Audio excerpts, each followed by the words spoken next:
Olá, bem-vindo ao nosso estudo de doutrina das quartas-feiras, doutrina online. Estamos continuando o nosso estudo no livro de Apocalipse.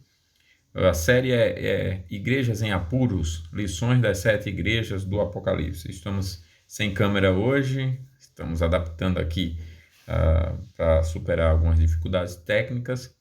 E, e a lição de hoje é a lição 4. Nós vamos estudar aqui essa lição, como está sendo exibido aqui no slide para você. O tema é Esmirna. Esmirna é o nome de uma das igrejas, nós já vimos lá no início que estamos estudando as 7 igrejas da Ásia naquela época, e Esmirna é uma delas, e o tema é esse: Esmirna, uma igreja rica. Uma igreja rica, mas sofria muito. O texto básico de hoje é Apocalipse 2, versos 8 ao 11. Mas nós vamos começar primeiro com uma oração. Vamos orar então pedindo a bênção do Senhor para esse momento. Louvado seja o teu nome, Senhor, porque só tu és Deus, só tu és digno de todo louvor, honra e glória. Tu és o Criador de todas as coisas, autor das nossas vidas. Tu és o nosso Salvador, que por meio de Jesus Cristo nos deu livre acesso à tua presença, a razão pela qual podemos orar ao Senhor sem impedimento, não obstante ainda termos as nossas imperfeições e pecados. Agradecemos ao Senhor pelo dia, por toda a proteção e cuidado, e neste momento pedimos humildemente que nos conduza neste estudo, nos ilumine por meio do teu Espírito, para que a tua palavra penetre o nosso coração e possa produzir frutos, ó Pai, para o louvor do teu nome. Nós oramos no nome de Jesus. Amém.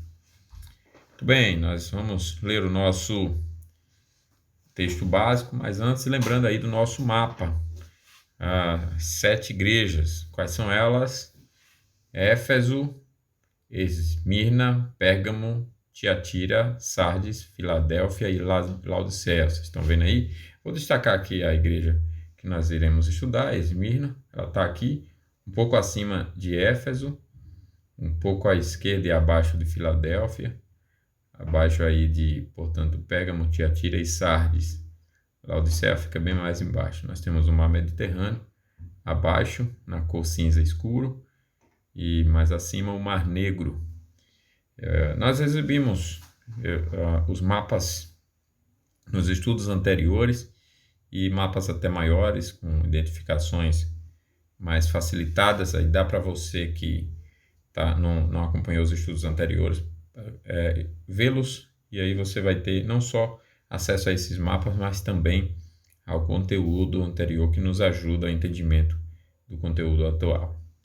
Muito bem, o texto, como dissemos, é Apocalipse 2, versos 8 a 11, que diz: Ao anjo da igreja em Esmirna escreve: Estas coisas diz o primeiro e o último, que esteve morto e tornou a viver. Conheço a tua tribulação e a tua pobreza, mas tu és rico, e a blasfêmia dos que a si mesmos se declaram judeus e não são, sendo antes sinagoga de Satanás. Não temas as coisas que tens de sofrer. Eis que o diabo está para lançar em prisão alguns dentre vós, para ser dispostos à prova e teres tribulação de 10 dias. Sê fiel até a morte, e dar-te-ei a coroa da vida. Quem tem ouvidos, ouça o que o Espírito diz às igrejas. O vencedor de nenhum modo sofrerá dano da segunda morte. Experimentamos em nossos dias muitos sofrimentos, né?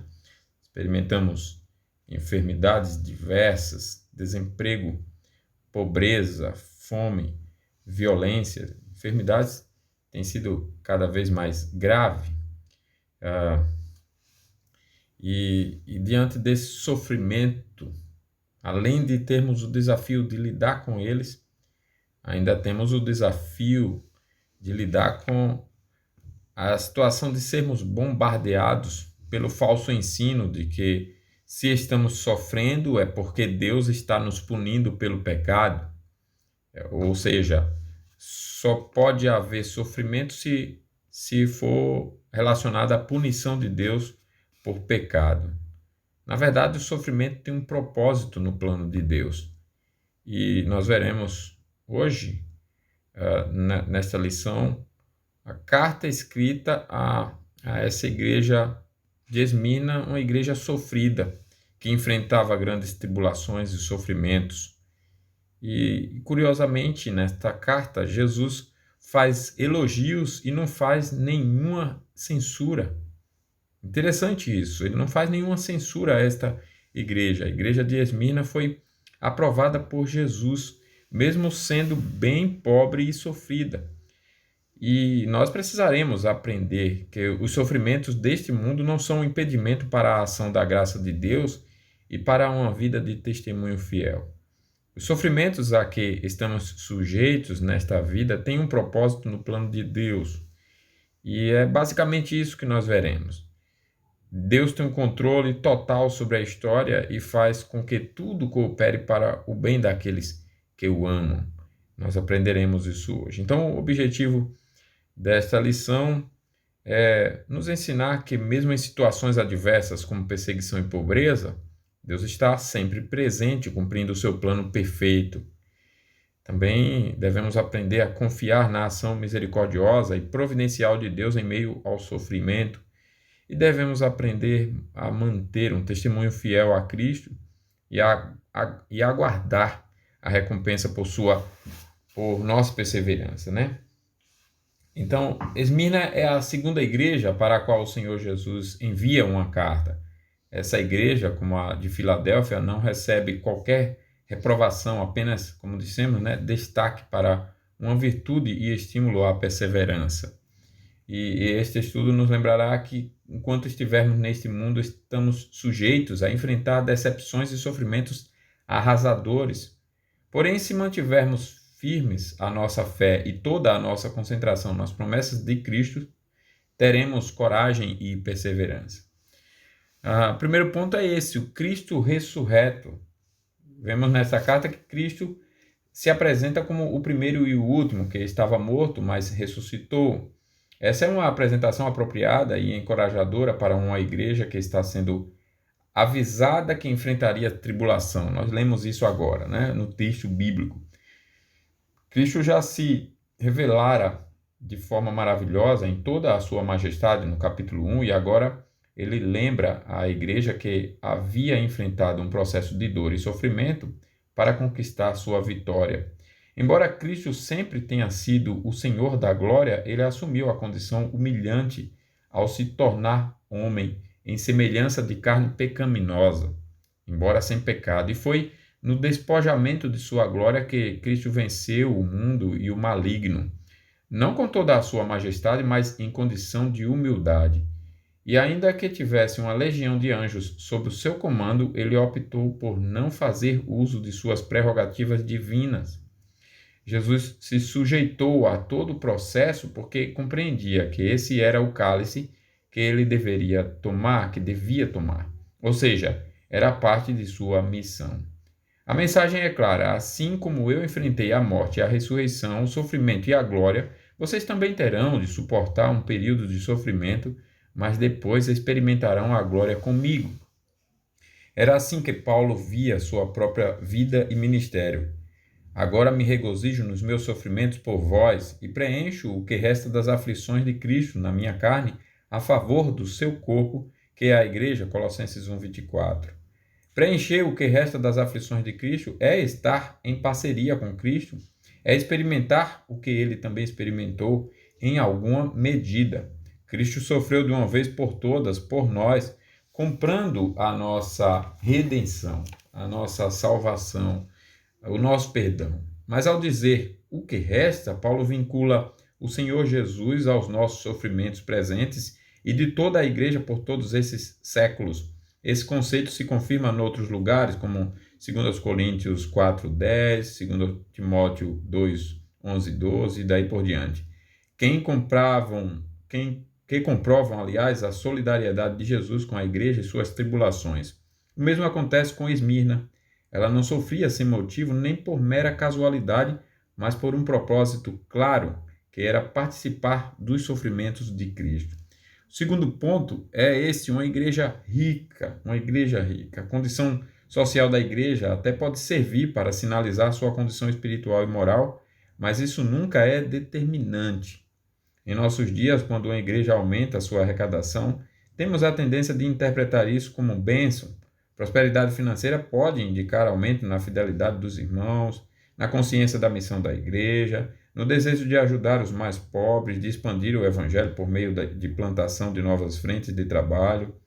Porém, isso nem sempre é verdade. Igrejas prósperas podem aumentar sua corrupção à medida que aumentam suas condições, levando o pastor a uma vida de ostentação e luxo, tornando o conselho mais mesquinho quanto à aparência da igreja, com interesses de competitividade com outras denominações da cidade, com construções mais suntuosas, com uma busca incessante por cada vez mais poder, cada vez mais domínio, cada vez mais controle.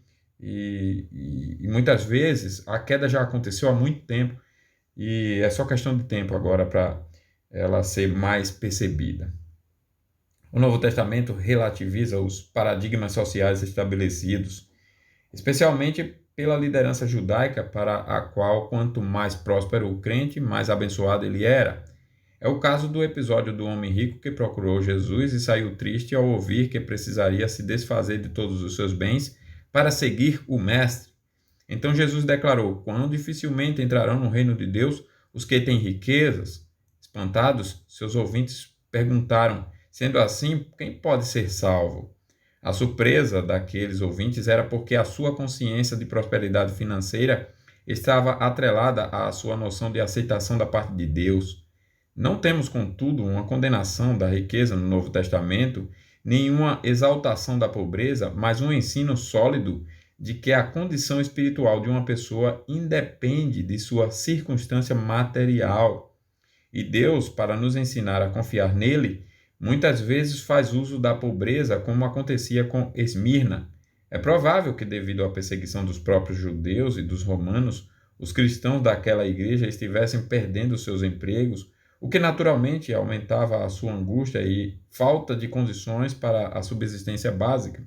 Além disso, o Senhor Jesus antecipa que eles também deveriam se preparar porque as tribulações aumentariam devido à blasfêmia dos que a si mesmos se declaram judeus e não são, sendo antes sinagoga de Satanás, como nós lemos no verso 9. A designação sinagoga de Satanás nos revela, aliás, dois aspectos importantes. O primeiro, aqueles judeus eram instrumentos de Satanás, o que não era nenhuma novidade, desde quando Jesus denunciou as reais motivações do coração dos judeus.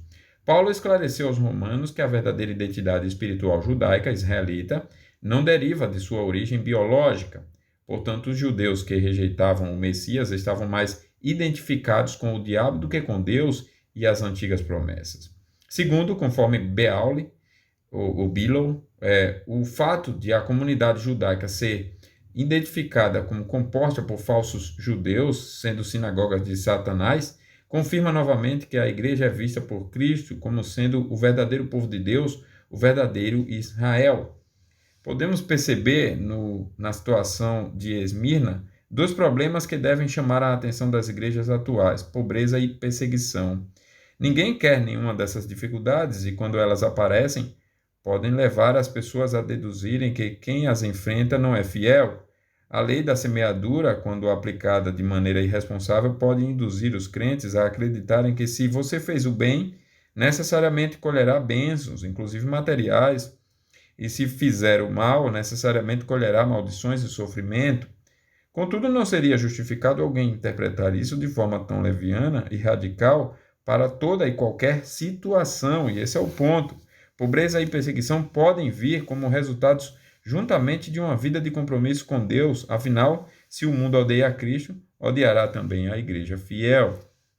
Jó não sofreu porque era infiel, Jó não padeceu todas as circunstâncias que conhecemos no livro que leva o seu nome, justamente por ser infiel ou por estar recebendo de Deus maldição. Pelo contrário, Ele é elogiado por Deus como um homem íntegro e reto, temente a Deus e que se desviava do mal. E na segunda vez que Deus faz essa afirmação, ele diz como ninguém naquele tempo. Então, o destaca como alguém acima da média, acima de todos do seu tempo. E isso nós vemos também aqui em relação à igreja de Esmirna, uma igreja sofredora, mas que é elogiada por Cristo. Segue o texto, né? O texto diz: Tu és rico, é o atributo conferido pelo Senhor Jesus à igreja, contrastando com qualquer outro pensamento que fizessem sobre ela, sobre aquela igreja sofrida. Somente o Senhor é capaz de transformar algo ruim em algo proveitoso, conforme lembra Calvino, para quem é certo que a pobreza considerada em si mesma é uma desgraça, como também as desgraças são o exílio, o desprezo, a ignomínia, a prisão e, finalmente, a morte é uma extrema calamidade. Mas quando Deus tem em vista manifestar o seu povo, nenhuma dessas coisas há que ele não torne em bem e em felicidade. Saibamos então, diz Calvino, preferir o testemunho de Cristo a uma falsa opinião proveniente da nossa carne. Isso está nas Institutas 4, 9 e 27.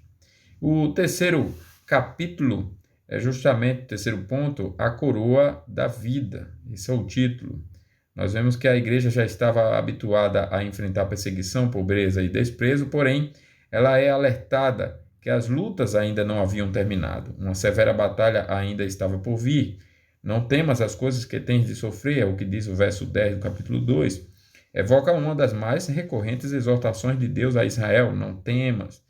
Gênesis 15, 1, 26, 24, Deuteronômio 1, 21, Josué 1, 9, Provérbio 3, 25, Isaías 41, de 1 a 10. E o Senhor Jesus ecoou essa mesma mensagem quando alertou aos seus discípulos de que sofreriam tribulações, Marcos 10, 26 e 28. Os 10 dias referidos no verso 10 dificilmente querem dizer 10 dias literalmente, pois a simbologia de números do livro de Apocalipse é abrangente e comum, e nós já vimos algumas lições relacionando símbolos e até símbolos numéricos e com seus significados. Então é muito comum esse símbolo, mas podemos entender que se trata de um tempo já predeterminado por Deus que poderia ser curto, mas intenso. Nesse período, o diabo seria o mandante do sofrimento da igreja, como foi quando Deus entregou Jó e Paulo para que sofressem em suas mãos. Essas desconfortáveis informações, contudo, não podem servir para justificar nossos pecados, afinal, não vos sobreveio tentação que não fosse humana, mas Deus é fiel e não permitirá que sejais tentados além das vossas forças. Pelo contrário, juntamente com a tentação, vos proverá livramento, de sorte que a possais suportar. Aquele, porém, não era o fim. A aprovação é real e está na agenda de Deus para todo o seu povo, mas não marca o fim da história. Deus é quem dá a palavra final e a sua palavra é de vitória. Por isso, Esmirna, assim como nós, é encorajada pela recompensa final, a coroa da vida. Essa é a recompensa. A coroa era a grinalda de flores que os atletas vencedores ganhavam em suas competições, contrastando com a coroa de Jesus, que era incomparavelmente melhor e mais gloriosa.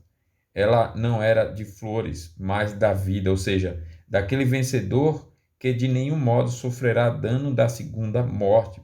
Essa promessa não era desconhecida pelos cristãos do primeiro século, e aqui é reforçada aos santos de Esmirna para que não esmorecessem diante do que estava por vir. O livramento da segunda morte deixa claro que provavelmente muitos ali não se livrariam da primeira morte, isto é, da cruz, da implicação direta de ser um seguidor de Cristo e de todos os sofrimentos atrelados. Nenhum cristão deveria ficar surpreso diante da possibilidade de ter de enfrentar a morte por causa da sua confissão do Evangelho, mas talvez essa seja uma consequência de vivermos num contexto de liberdade religiosa e conforto no mundo ocidental. Finalizaremos com esta poderosa consideração do reformador João Calvino, pois se não temos perseguições a enfrentar no Brasil, ao menos não na intensidade de outros lugares do planeta, Deus faz uso de outras formas de provação para nos aperfeiçoar em seu amor. E aí diz Calvino, né? O Senhor, para impedir esse mal de buscar a felicidade nesta terra, mostra a seus servos a vaidade da vida presente, disciplinando-os constantemente por meio de diversos sofrimentos, para que não esperem paz e tranquilidade nesta existência. Ele permite que muitas vezes o mundo seja assolado e atormentado por guerras, tumultos, banditismos e outros males, para que os seus servos não desejem com muita cobiça as riquezas que realmente nada valem, nem se acomodem passivamente às que já possuem. Ele os reduz à indigência, já pela esterilidade do solo, já pelo fogo, já por outros meios, ou os mantém em posição mediana ou na mediocridade, para que não abusem dos prazeres da vida conjugal, ou lhes dá mulheres rudes e ruins de cabeça, que os atormentam, ou lhes dá filhos maus, que os humilham, ou os aflige tirando do seu convívio mulher e filhos.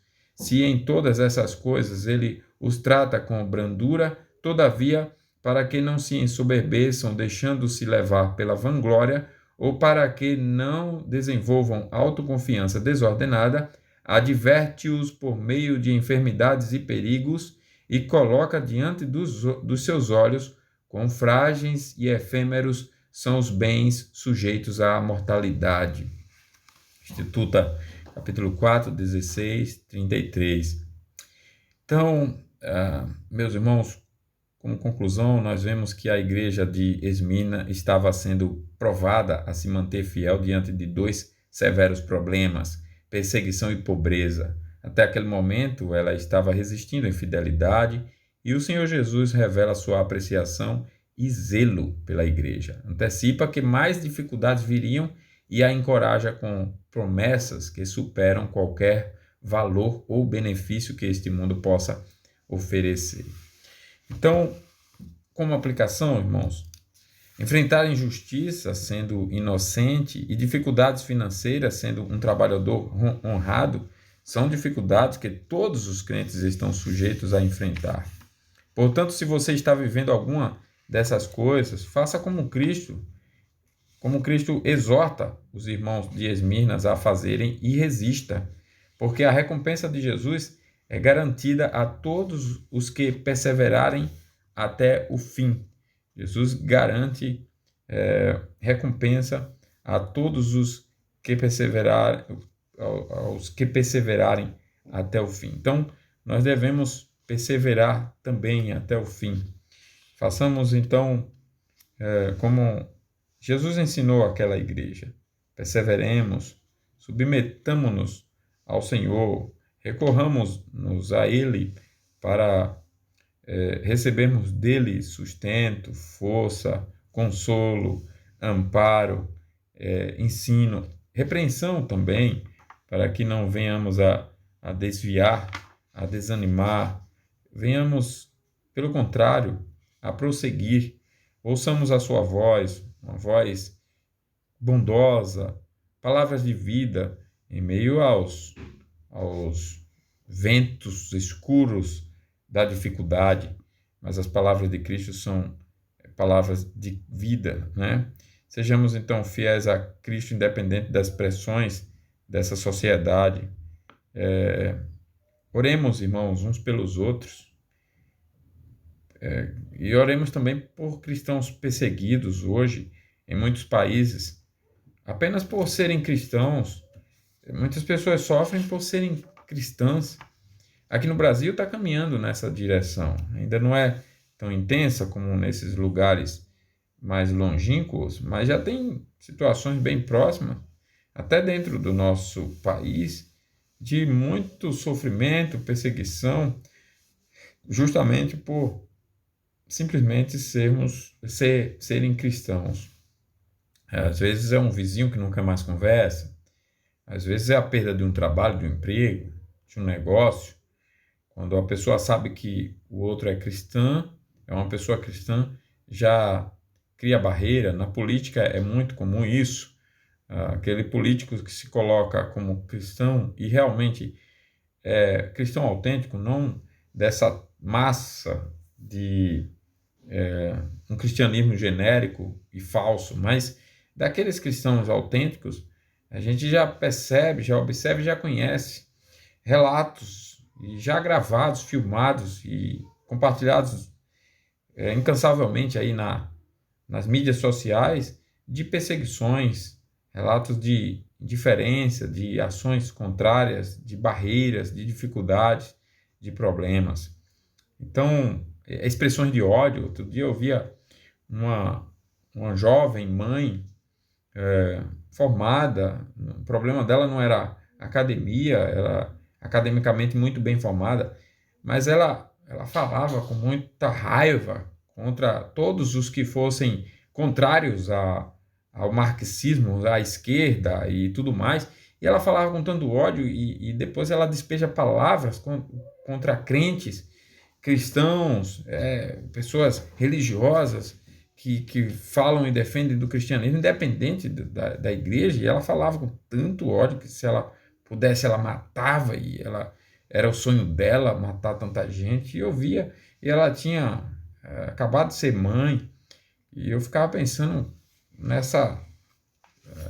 nesse comportamento que é crescente no Brasil, né? Que coisa é, curiosa, você vê a pessoa vendo dessa forma, mas a palavra de Deus nos diz que no mundo nós teremos esse tipo de aflição, mas devemos ter bom ânimo. Bom ânimo porque Jesus venceu o mundo e nós venceremos também. Foi o que nós vimos, então, falando aqui da lição de hoje em uma frase, nós vimos que os sofrimentos a que estamos sujeitos nesta vida têm um propósito no plano de Deus, que tem controle total sobre a história e faz com que tudo coopere para o bem daqueles que amam a Deus. Que Deus, então, nos abençoe, nos fortaleça, nos sustente, sejamos fiéis, oremos uns pelos outros e aguardemos a recompensa, porque virá para todos os que perseverarem até o fim. Oremos então, encerrando, pedindo a bênção do Senhor para essa noite e para o dia de amanhã. Senhor nosso Deus, exaltado seja o teu nome por tua palavra que foi lida e estudada, por mais um conteúdo aprendido, ó Pai, ensinado pelo Senhor, pelo teu Espírito. Tua palavra é a verdade e é digna de toda aceitação. Nós exaltamos o teu nome por essas verdades e pedimos a ti, ó Pai, que nos ajude, que nos sustente diante dos nossos sofrimentos, pobrezas, injustiças, perseguições, enfermidades e tantas outras dificuldades, ó Pai, confusões. O mundo vive agitado, o mundo vive em indiferenças, em guerras, em animosidades, em injustiças crescentes, em ódio, falta de amor, falta de perdão. O mundo vive em inimizade constante, em corrupção terrível, horrível, e há muitas mortes todos os dias no mundo inteiro. Senhor, esse mundo, esse tempo presente não é um tempo de paz. A tua palavra diz isso. Porque a verdadeira paz só existe em Jesus e ela só será plena no céu, com o Senhor.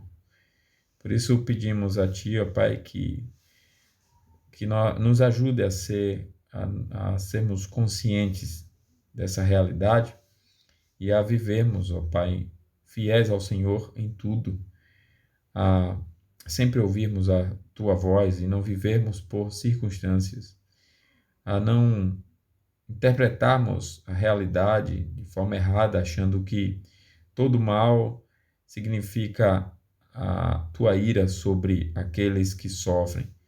Pelo contrário, ó Pai, ajude-nos a olhar a realidade por tua palavra. A tua palavra é fiel e verdadeira e ela jamais nos induz ao engano. Portanto, ó Pai, pedimos a ti, ajude-nos.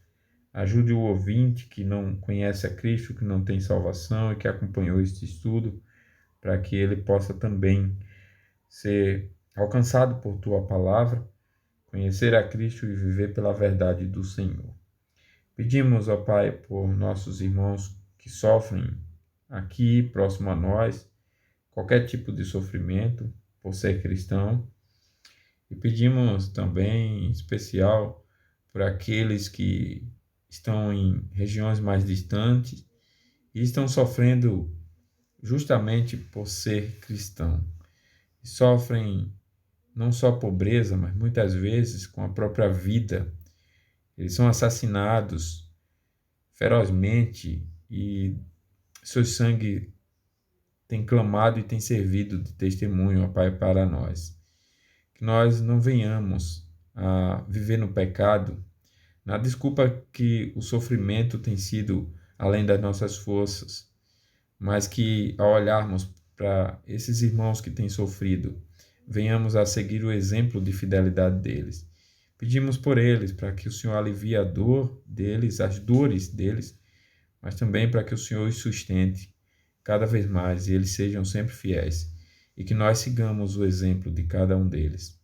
Ó Pai, abençoe-nos nessa noite, o nosso descanso e nos prepare para o dia de manhã, para que do acordar ao dormir sejamos fiéis ao Senhor em todas as coisas. Oramos em Cristo Jesus. Amém. Muito bem, queremos agradecer a sua participação, dizer que foi um prazer, uma alegria e dizer também que nos estudos anteriores, para você que não acompanhou, nós temos estudos em Apocalipse, no livro de Apocalipse. Temos aproximadamente uns 14 a 15 estudos enumerados assim. De novo, nós começamos uma nova numeração, porém um estudo nas igrejas. Então, nós já tivemos um estudo em todo o livro, fazendo uma introdução ao livro. E se você quiser ter uma noção melhor do livro, então volta no nosso canal e estuda essas lições. Elas são curtas, rapidamente você pode ouvir, estudar ouvindo no carro em algum momento, até fazendo algum trabalho, alguma atividade, e você vai ter uma noção segura, fiel do conteúdo do livro e de sua mensagem. Então depois você segue aqui com a primeira lição das 7 igrejas e até essa 4ª lição, e com certeza terá um rendimento muito mais proveitoso. Deus abençoe a vida de todos, fiquem com Deus. Um abraço.